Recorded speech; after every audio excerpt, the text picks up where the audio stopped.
Hello everyone!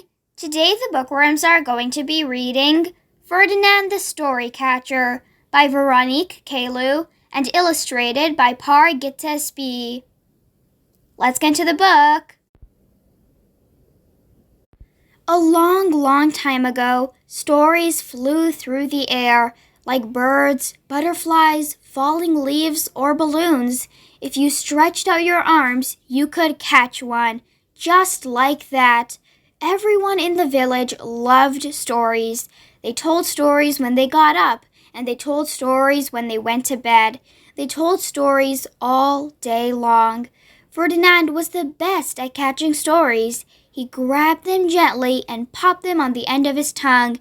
Then he told them again and again. But one day, a wild wind started to blow. It flattened everything in its path. For 3 days and 3 nights, the storm raged. It pulled up trees by their roots and blew roofs off their houses. People took shelter as best as they could. When the storm was over, Ferdinand and the others came out of their hiding places and saw a terrible sight. The village was completely destroyed.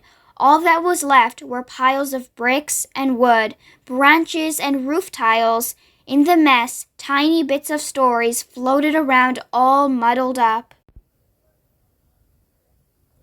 The village had to be rebuilt. Everyone helped. From morning till night, they nailed, sawed, cleared, and repaired. They built brick walls, made new wooden doors, and tiled the roofs.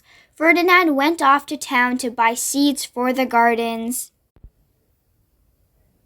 While he was gone, the villagers carried on clearing up. They collected all the muddled up bits of stories, but they didn't know what to do with them. In the end, they decided they could live without stories. So they took the tiny bits of stories to the edge of the village. Then they threw them in a deep hole and forgot all about them. Ferdinand came back with seeds for everyone to plant. Life slowly went back to normal, almost like before, or so it seemed.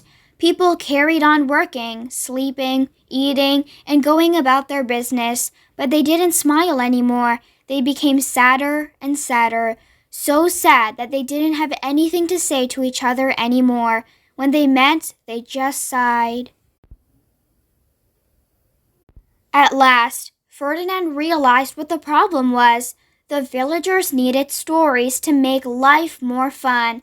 So, Ferdinand climbed the highest hill and stretched out his arms as high as he could until his shoulders ached, but he didn't catch a thing, not even a tiny bit of a story.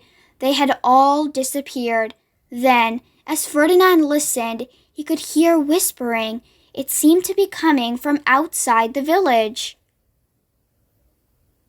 Early the next morning, Ferdinand decided to track down the whispering sound. He came to a big pile of white stones. Past the stones, there was a deep hole. Ferdinand shivered. As he got closer to the edge of the hole, the whispering became louder. Ferdinand's heart was beating fast. He tied together some pieces of string and ribbon to make the longest rope ever. He tied a hook to one end. Then he lowered the hook down to the bottom of the hole, hoping to catch some stories. Ferdinand slowly pulled up the rope. His hands trembled. At last, the hook appeared out of the darkness. When Ferdinand looked more closely, he saw a tiny piece of a story on it. He smiled. He gently took it in his fingers and popped it in his mouth. He rolled it under his tongue and slowly, the tiny piece of a story came to life. Ferdinand heard it whispering and was happy. After that, Ferdinand spent all his time fishing for stories and putting them back together again.